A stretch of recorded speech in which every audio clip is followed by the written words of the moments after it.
Good evening, ladies and gentlemen, and I welcome all of you back to another Rage video where tonight, ladies and gentlemen, oh man, have I got a bit of an interesting one for you guys, because I know this song very, very well.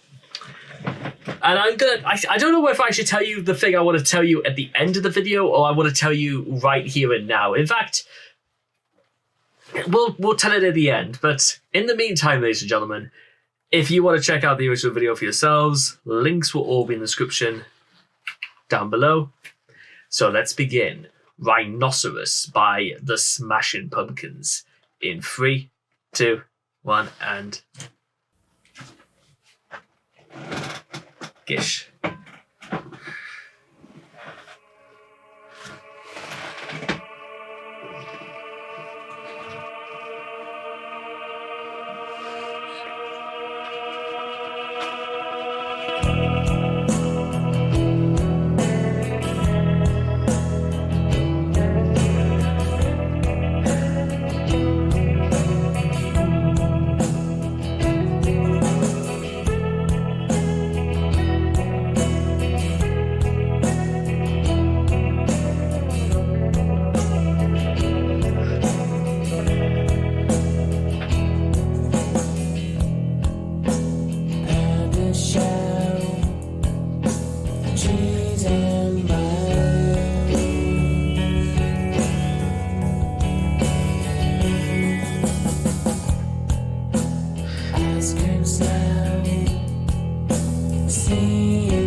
I would be you.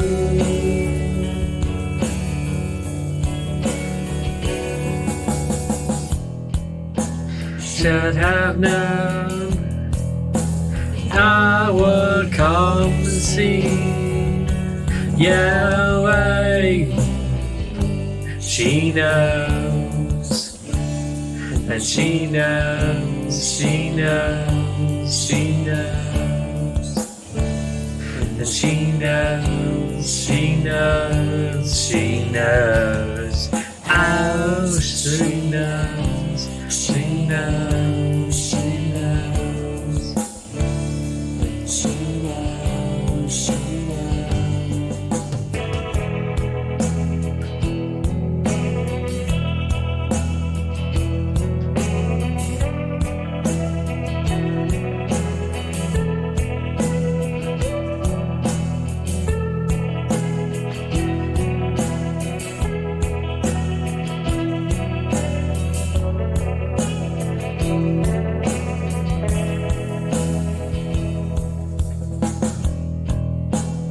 And I'm so after I knew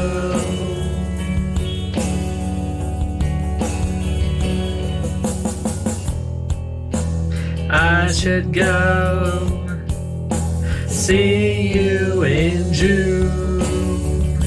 J.F.A. She knows, and she knows, she knows.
rags to ease my sad eyes.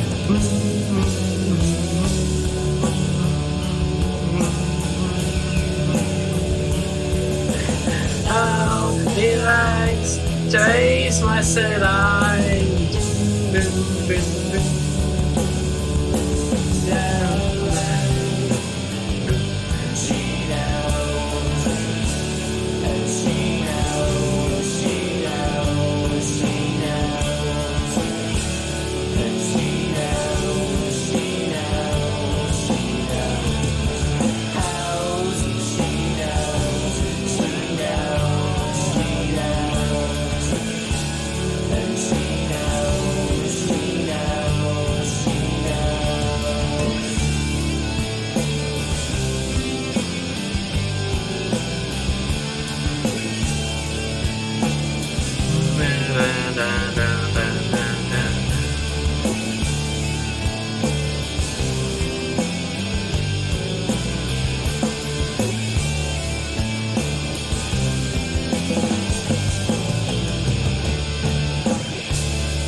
And there we have it, ladies and gentlemen. That was Rhinoceros by the Smashing Pumpkins. Now, I will be completely and transparent, ladies and gentlemen, because let me just tell you right now exactly why I wanted to do this. It's not just because I felt the song was actually really, really cool and like seemed to be about this unrequited love affair where all the secrets were going to come out and she would finally find out about who this guy really was. That's kind of what it was. I was trying to get across, because 5 years ago, ladies and gentlemen, I had plans to actually work on an actual like a movie script. But the interesting thing was that the more I think about it, I absolutely would have done it if it wasn't for the fact that I kind of also I kind of worked it into a story first and then wanted to do like a script for it second. And it was, I called this whole project Rhinoceros anyway, because I just kind of wanted people to sort of like get the connection between both, you know, the actual song that I based it off and of the story, which in my opinion kind of mirrors the events that are depicted in Rhinoceros. Now, the idea of the story, ladies and gentlemen, is this. It's like this large family where there are 5 kids. The eldest has aspirations to actually become a field marshal, which is the highest. I think it's like the highest position in any. Well, certainly in the British Army, anyway. The second daughter is meant to be already married, and she's meant to be settling down as this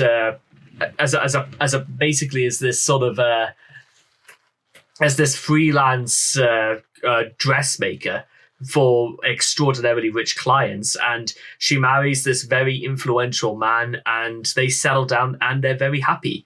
But for some reason, the middle daughter, the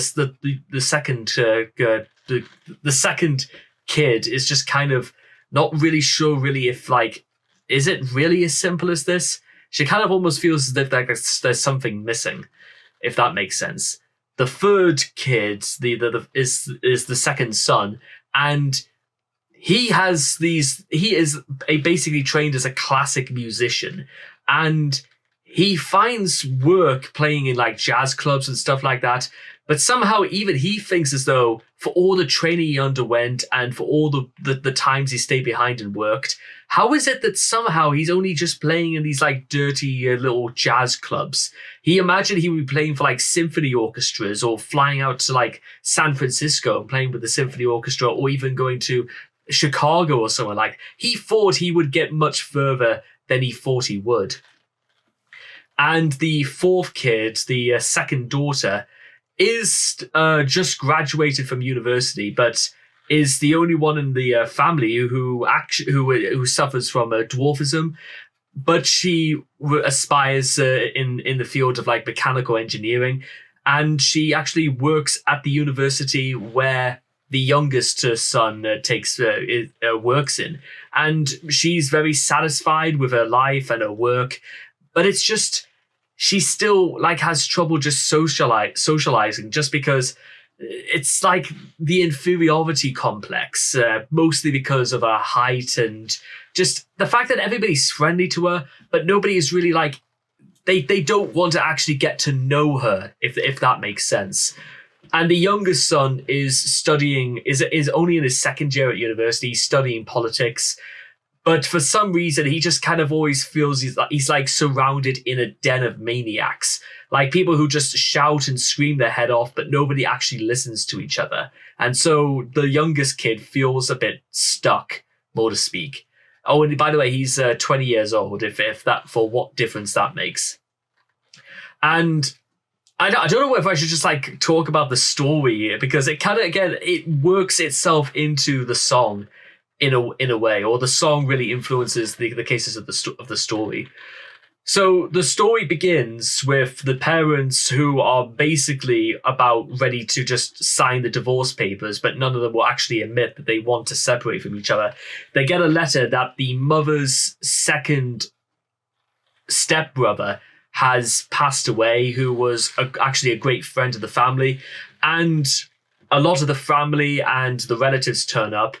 But he knew so many people in his life, and yet absolutely none of them turned up. And they even gave the job of the youngest son to actually read something at his funeral. And it was just something that the stepson just kind of wanted people to know at his funeral. And the youngest kid just sort of like goes, once the funeral was over, he just goes back to university, and he's like, right, okay, so what am I supposed to do now with all this information hanging over my head?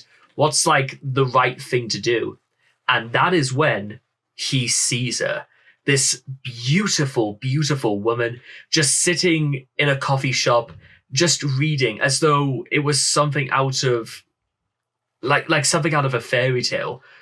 And he almost immediately, when he sits on the bus and he just looks over, just like, he almost contemplates like climbing out of the window, because it's like one of those once in a lifetime moments where you feel as if you never get the chance to speak to this person, it's never going to happen again for the rest of your life. And she even, it's like this part happens where all of a sudden she lifts her gaze away from, her book and her coffee, and she actually catches this guy's eyes, who's just sort of like looking out the window directly at her. And she just like smiles with that old benign smile, the smile of hello there, or something like that. He interprets this as like the opening communications, but he kind of puts her a little bit out of his mind, because in his own little way, he kind of, in a very defeatist way, he kind of thinks that there's no way something like this could ever happen in real life. So he tries and goes to university to put it out of his mind. And he very nearly succeeds in doing this. But coming home that same day, he sees her again. And it's like they look, because of the way like the road works, and that when he's on the bus, he's actually closer to her, so to speak, through the glass. And it was like she must know that I'm seeing her, and she must know that she's seeing me. Like, what's going on here? We seem to be looking at each other, but we can't separate from each other. And then basically, just to sort of like footnote a little bit of the first and second parts of the story, because I don't want to give away too much. They actually do get to talk to each other. They get to know each other. And then some mad representation of falling in love takes place. And that's kind of where I want to actually leave the idea for the story of Rhinoceros. And it fittingly, it ends right at the part of that instrumental, that fantastic guitar solo, because that's when like new life springs into the song, and everything almost kind of makes sense. And before you know it, that's when like the movie, well, the story starts to pick up, and then it's like catching lightning in a bottle, and his world gets turned upside down. But he almost kind of likes it, because despite all he thought about, he's just found a woman that loves him for him. And that made all the difference. And that's the same feelings I absolutely have for Rhinoceros. It's like it's a slow build up, and then bang, it all makes sense, and it throws itself upon you. It's like the song is literally coming at you, arms stretched, legs spread, ready to cling onto you for dear life, and to basically fester all over you with love and affection. That's it. And that's kind of what I wanted to make the whole story really about, is that you would be so unbelievably surprised what a difference it could make to somebody's life to know that out of the thousands and thousands of people out there, there is somebody that loves you for you. But remember, that's really just the end. That's really just the midpoint of the story. And I don't really want to give too much away, because it goes a little bit off the rails after that, and ways you probably will not anticipate or expect. But with all that being said and done, I hope all of you guys have enjoyed this reaction video. Please make sure to leave all your thoughts and comments in the comment section down below. Let me know what you guys felt of Rhinoceros by the Smashing Pumpkins. And I cannot wait to see all of you guys again in the next video. Take care, and bye-bye for now.